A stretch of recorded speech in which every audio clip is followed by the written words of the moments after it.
Dalton. Obviously, you and Fabian been very respectful this week. No trash talk at all. Just can you talk about what it's been like having such a quiet opponent this week? I'm here for it, man. I love the shit talk. It's how I've been my whole entire life, so shit's fun for me. Can you even put into words what this kind of moment is like coming to the tournament as an alternate, and now, hey, you're one of the favorites to win this whole thing now? Yeah, I mean, like you said, I wasn't even supposed to be in the damn thing, and I made a big stink with my manager, and I'm like, who the hell are the 8 guys that they're putting in front of me? I was ranked 4th in Bellator. I only have 1 loss. Got a win back before they set the tournament up. So I'm like, and it was against an undefeated prospect too. And I'm like, who the hell is the 8 guys they're putting in front of me? And caused a little bit of a stink, and they ended up putting me in it. And good thing they did, because look at the finals now. Look who's here. The other 6 guys are at home watching. What kind of benefit has it been that just you've had more experience? You didn't get to do a Grand Prix in Bellator. Now at this stage of your career, finally in the tournament, do you feel like just that seasoning you've gotten as a pro has helped you as you've navigated this year? Yeah, maybe. I mean, I prefer the tournament layout just because I know when I'm fighting, and it's keeping me active. So I prefer activity. I didn't like sitting on the sidelines for 10 months at a time whenever I was with Bellator. And, I think this is beneficial to me. I come from a wrestling background, and in wrestling, you see a lot of tournaments. You weigh in, you wrestle 4 or 5 times a day. And some of them are 2-day tournaments, and you weigh in the second day too. And so I think this is beneficial to me. Both you and Fabian were in Bellator for a minute. Did it surprise you that it's taken you guys this long to finally be across the cage from each other?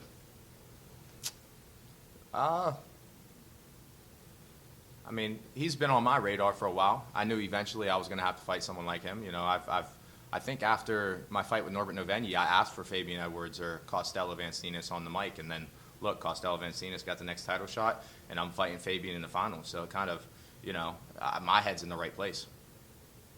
Then final question. Obviously, look, a lot of people talk about just your physique and physicality. What is the secret to having great cardio when you have as many muscles as you do? Mindset. And at the end of the day, it doesn't matter if it's 10 rounds. I'm going to go out there and put a clinic on this guy for 5 rounds straight. If it was 10, I would do the same. Dalton, you've rocked a couple different sports jerseys, starting the Miami jersey, I believe the Origins, the Chicago jersey. What champions from other sports do you model your mindset after, if any? Honestly, I think the person with the strongest mindset probably is Habib Nurmagomedov. And, a lot of things he's done in the sport's been inspirational. A lot of guys like to cite the Michael Jordans and the Tom Bradys and stuff like that, but really those are sports. Fighting's not a sport. In here in the cage, it's do or die. You come out with your shield or on it. And I think it's definitely better to model after someone like Habib Nurmagomedov. Now, his words, not mine. Fabian was here a couple minutes ago. And he said, I was waiting for this shit because I know he likes talking shit whenever I'm not around. Yeah, so he said, but to my face, he doesn't say much, or he stutters. So let's hear it. So he said you're going to crotch sniff for 5 rounds, but in your last fight against Aaron Jeffrey, we saw that jab and that left hook be really the difference for you. How do you feel like you've grown as a striker since the beginning of the season? That's funny. I said something in the Coachman interview, too, because he's talking about this crotch sniffing shit, and he shot on Aaron Jeffrey 5 times. And you guys watched the fight with me and Aaron Jeffrey. Aaron Jeffrey tried to take me down, 6 times? Got none of them.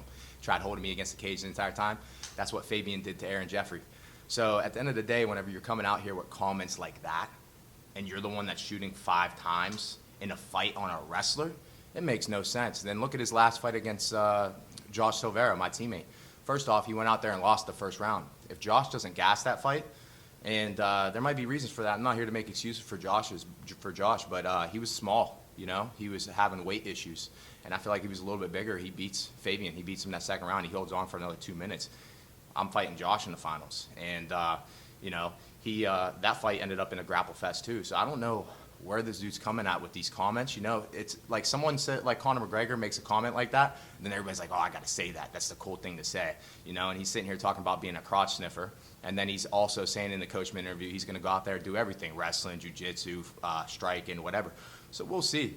At the end of the day, I already told him I'm going to put a wrestling clinic on him because there is a decisive difference in our wrestling, a decisive difference in our jiu-jitsu, in our grappling. At the end of the day, it's not about being a crotch sniffer, because look how he performed, and look how he fought Aaron Jeffrey, and look how he fought Josh. You never know. He might try wrestling me too. But at the end of the day, I hold the decisive advantage there, so I'm going to put a clinic on this guy.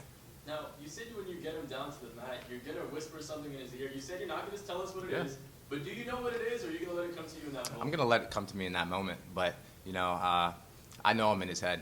You know, you could see it. He's stuttering in these interviews.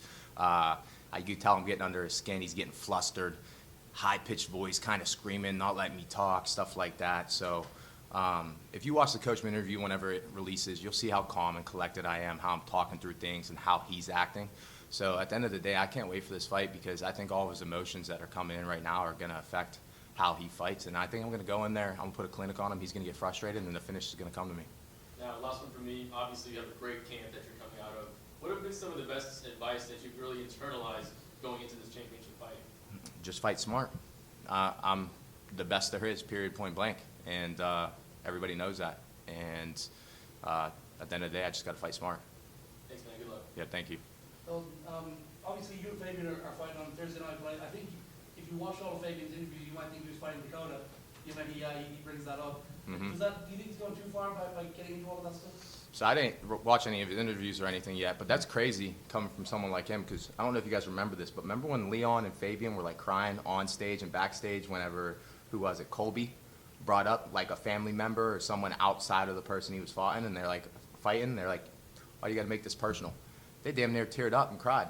And now look at this guy, bringing in other people. So at the end of the day, his head's not even in the right space, but I'm not going to let that shit get to me. He's going to have to pay the price in the cage either way. So, yeah, it's just, you know, hypocritical, and it's funny. It's very funny at the end of the day that he's doing shit like that. Did you find a point when he kind of suggested that perhaps you got the decision against Jeffrey because of your personal life? So at the end of the day, the judges get paid to do their damn job, and they made the right call. There was one judge that night that didn't make the right call. And if he's saying that Jeffrey won that fight, he's saying it for one of two reasons. He's either blind, deaf, and dumb, and ugly, or he just really wanted to fight Aaron Jeffrey, you know, because that's the easier fight, and he's scared of me. I don't know what he's telling you guys. I don't know what he's letting on, but I can tell. I see it in his eyes. You know, he looks at me for 1 second, his eyes start fluttering. I can see through this guy's soul. Then he starts looking away. The guy is scared, and I can't wait to get in there with him. He said he's going to stand in the middle, he's going to bang, he's high guard, pressuring forward, going to stress me out. Whatever, we're going to see, and I can't fucking wait. Style-wise, like, obviously you talked about how he talks about the cross-setting, but then he'll get into it. Do you think there's any area where is there anywhere where you see as like, oh, geez, that's a trouble area for me, like I have to stay away from that? No, I'll beat this guy everywhere, 100%. He's a good fighter. I'm not going to say he's not. I'm not going to sit here and cap and lie like he does. But he's just not good enough. Good isn't good enough against me. I also spoke to him a couple of weeks ago, and he was talking about there was potential you guys were going to fight in Belfast a couple of years ago. Is that true, or is it more sort of? Yeah, no, it's true. I got offered the fight, and the crazy thing is we were trying to get a fight for, my manager was pushing for it for months, and then next thing you know, I hurt my shoulder. 3-4 days later, I get an offer to fight Fabian Edwards, had to turn it down. And then next thing you know, they circled back with me like a week later, and they're like, hey, we just want to ask you again, you want to take this fight? Because if not, we're going to offer it to Aaron Jeffrey. So I was like, I appreciate the gesture, but my shoulder's fucked up. I ended up having to get stem cells and stuff on my shoulder. I tore my bicep tendon and my rotator cuff. And luckily, through therapy, stem cells, PRP, stuff like that, I was able to heal it and get back to 100%. But at the time, you know, to me, his ass whooping just got delayed a little bit over a year. Last one, I know that after your debut, your initial fight in Bellator, you called out Dylan Dallas all the way back in the day. He's coming back to MMA next week. Are you excited to see him get back into it? He is? Where's he fighting? He's fighting in the UK. He's fighting one of those Misfits boxing shows, doing an MMA fight in the ring. Yeah, that's a joke. You haven't missed him the last few years? I don't give a fuck about that guy. That guy's a clown. Thank you. Dalton, with Fabian's injury, he also made allegations that you at some point maybe had used steroids. Do you have any thoughts on that? Everybody thinks I'm on steroids, man. Like I said, I don't even fucking lift weights. I see videos of this guy lifting weights all the time. And if I'm a bodybuilder and I take steroids because I look like this and I don't lift weights and he's lifting weights and he looks like that, I just blame his shit-ass genetics or his shit-ass work ethic. I've never taken a steroid a day in my life, and you saw it, I can attest to that. They've been drug testing the hell out of me. I went to South Africa for the PFL card down there. As soon as I land, I'm getting drug tested. You know what I mean? And I just got drug tested a week before that. Then they're drug testing me after and before every fight. And it's just like, you know, I've been drug tested by every commission, too, before you saw it was around whenever I was with Bellator. And Mike Mazzoli seems to love to drug test me because every time I fight in Connecticut or somewhere where he's commissioning, I get drug tested. And it's like, it's not random at this point. I don't want to make allegations like that, but at least it doesn't seem like it. And I don't know. I've never failed a drug test, and I think there's a reason why. Dalton, apart from that, he also criticized your suits. He was like, who wears a suit in Miami? And it was kind of criticizing your style. So your response, and what do you make of his style? What the fuck was he wearing? That's all I got to say. What the fuck was he wearing? This guy looks like a fucking bum 24/7, dressed like a straight waste man for all of his fans, since they like to say that word over there. A little bit of his slang. And, yeah, he's just a bum. He's all the way around. And on top of that, he also said that he sees false confidence in you, that you're putting on an act. What do you make of that, and what does that say about him to you? It seems like he's rehearsed this stuff and he has no new material because he keeps saying the same thing in every single interview. So he's saying the same shit to you guys that he said in the Coachman interview, same shit that he said in the Origins, same shit he said in the post-fight interview after the last fight. So the dude just has no new material, and it's like he's rehearsing the shit, you know? And he doesn't know what to say. He's flustered, he's stressed out, he doesn't know how to talk shit. At the end of the day, he's outclassed everywhere. Yeah. Any chance that you guys shake hands and sort of squash the beef after the fight? After I beat him, I would gladly shake his hand. You know, I'm a true sportsman, and that's true sportsmanship. After I beat him, I'll shake his hand, but I don't see him shaking my hand. Do you expect things to end on Thursday, or do you feel like this will be a prolonged rivalry that we'll see in PFL? It's not going to be no damn rivalry. This guy, he's a gatekeeper. I told him before, one of the things I said to him, I said, how does it feel in July to watch two men that beat the shit out of you, Johnny Evelyn twice, and Costello Vanstinas once, fight for a title that you'll never touch? And then I told him, I'll do you another favor. Thursday night, I'll beat you, and then at the end of the year, you get to watch the same thing over again. Two guys that beat you, fight for a belt, you're never going to fucking touch. Lastly, the same thing that I asked him, I'll ask you. I spoke to Costello not that long ago. He didn't seem keen on doing an immediate rematch with Johnny Evelyn. He actually wants the winner of this fight.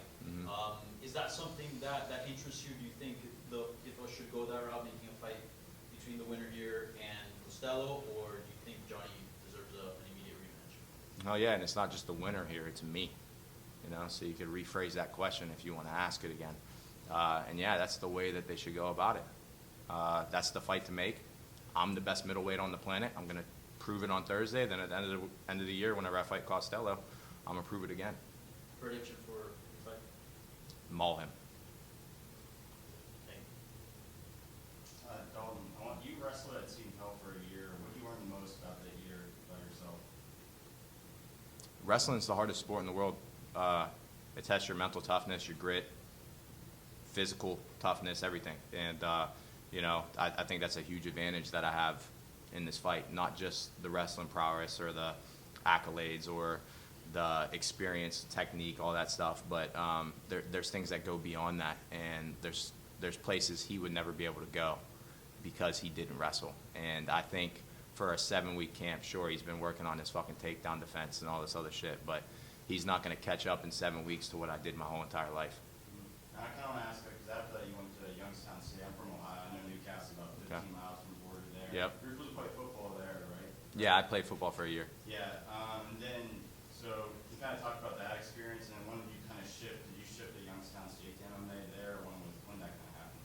Yeah, so I ended up having a knee injury, a second knee injury within like 6 months of each other on the same knee. Same thing, tore over again. And after that, you know, that was kind of the end of my football career, and I transitioned into MMA from there. From there, I started training jiu-jitsu again, boxing a couple days a week, and after like 1 month, 2 months of training, I got my first fight. And then that first 18 months as an amateur, I got 7 amateur MMA fights and 8 amateur boxing matches, went undefeated, had all finishes in MMA, and 7 of 8 of my boxing matches were finishes as well. So in an 18-month span, I had 15 fights, and my first one was 1 month, 2 months after training, and that's whenever I got the call from Bellator, and I signed with Bellator after an 18-month amateur career, straight into the pros, straight into the big league, right as an amateur. So I think that speaks for itself. Yep. Hi Dalton, my name's Sheila, I'm reporting for Live the Show. So many people have said that you rose fast and you PFL. Do you think that puts That I what fast? That you rose fast. Rose fast? Yeah. Okay. And they say that do you think that puts a target on your back, or do you think critics think you haven't earned your spot? I mean, I earned my spot with wins. This is a tournament. You move, you win on. Or you win, you move on. And, I mean, there's no way around it. I'm here because I was better than everybody that was put in front of me. And I said at the very beginning of the season that I'm the best guy in this weight class, and I thought Saudi Boussi, before I fought him, I thought he was the second best. And unfortunately, he drew the short end of the stick in the first round and had to fight me. I went out there, I dominated him. Name someone. He's fought some legends in this sport, too. He fought Rory McDonald. He fought Magomed Karamov. Who ran through Saudi Boussi like I did? Everybody's questioning me. Everybody's questioning my experience. Who the hell ran through Saudi Boussi like I did? No one. Everybody counted me out. Everybody said I wasn't going to have a chance on the feet. I needed to take it to the ground. The only reason that ended on the ground, yeah, I was going for takedown attempts after that, but this is MMA. I was mixing it up. The only reason it ended up on the ground is because he shot on me after I hurt him with the overhand right. And I was out striking him. You go back, look at the stats, and you just watch it, the eye test. That man was scared of me. I was walking him down, out striking him, and pretty much landing at will. I hurt him in the clinch a few times, and yeah, I beat that man everywhere. And then I submitted him on the ground. So nobody's ever ran through that man like I did, and I think that's a testament to how good I am, and I think it's also going to show this Thursday. With all the hype around PFL, do you feel the league builds stars who are, just highlight this controversy, or, where do you fit in? My job is to go out there and win. And, obviously the PFL sees something in me. They want to get behind me. And that's partially because of my fighting ability, partially because of my marketability, maybe the way I talk, whatever. But at the end of the day, people are going to love me or hate me. There's no in between. And like I said, I'm not here to be liked. I'm here to be the best. What is one challenge that taught you the most about being a top-level fighter? I get challenged every single day in the gym. I train with some of the best guys in the world, at my weight class and outside of my weight class. Some of the guys I named, like Magomed Karamov, you got Magomed Umlatov in there, Yaroslav Amazov, which I don't know how he's not with the UFC yet. He fought once on the regional scene, got a win. He was 29-1 before that. Now he's 30-1. He was the champ in Bellator, and he's still not signed to the UFC. It doesn't make any sense to me. He has to be the best middleweight on the planet. Has to be. And I know he had that loss against Jason Jackson, but I think they run that back. No offense to Jason Jackson. I like Jason Jackson a lot. I think it would be a good fight still. Jason's very talented, but I think Yaroslav's the best. And, yeah, I mean, those are some of the names I train with. And then obviously like someone like Johnny Eblin, who was a former champ, train with him too. Marvin Vittori. So there's plenty of big names in this gym that I'm training with. And at the end of the day, those are the challenges that I go through. I get more of a challenge in the gym than I do in the cage. You're welcome. Okay, just 2 quick ones on Zoom, Dalton. Okay. Lorenzo, go ahead. Hey, Dalton, it's good to talk to you again. You recently just avenged your only loss in MMA. I'm not sure how much stock you put into that, but I can imagine it could be a tremendous confidence booster. Have you noticed any change or improvement in how you're approaching this upcoming fight in terms of mindset or attitude? No, I'm approaching this fight the same way I've done every single one up until this point. I did avenge my only loss, and yeah, it feels great. Now I can say that I beat every single person that's ever been put in front of me. Standing across from me, I have Fabian Edwards. He had the opportunity to avenge his only loss. He got knocked out in the first one, then he got beat in a 5-round decision. He keeps talking about his experience, and this 5-round fight favors him. But at the end of the day, he's lost anytime it's been a 5-round fight. So his experience in 5-round fights is losing. And it's going to be the same thing on Thursday. You said earlier that you're here for the trash talk, you love it. I'm sure there's a fine line between letting something affect you and using something as fuel. What is it about hearing the trash talk that puts that spark in you, and how do you use that to your advantage as a fighter?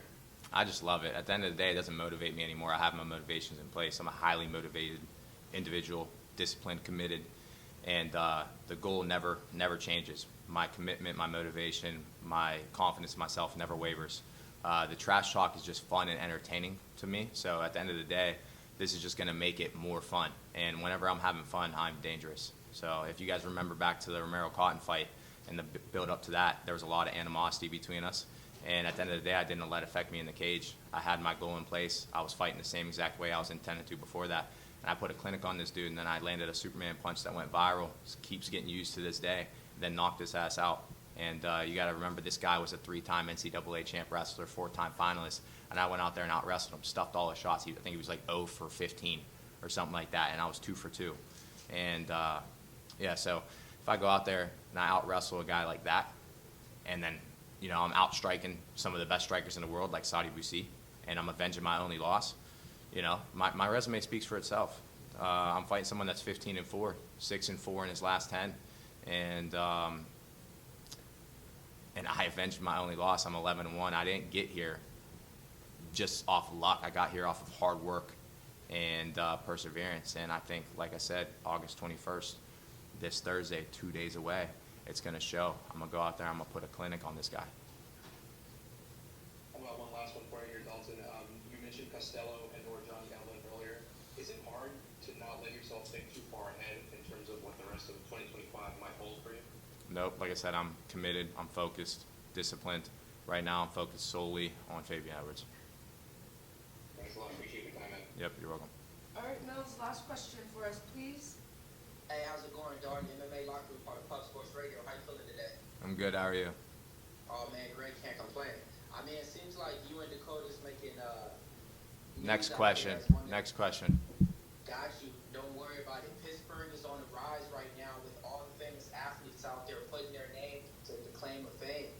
What would it be to be the most recognized MMA athlete from Pittsburgh up there on the hills with Ben Roethlisberger, Jerome Bettis, Paul Skeens, and the other likes of all the Pittsburgh athletes?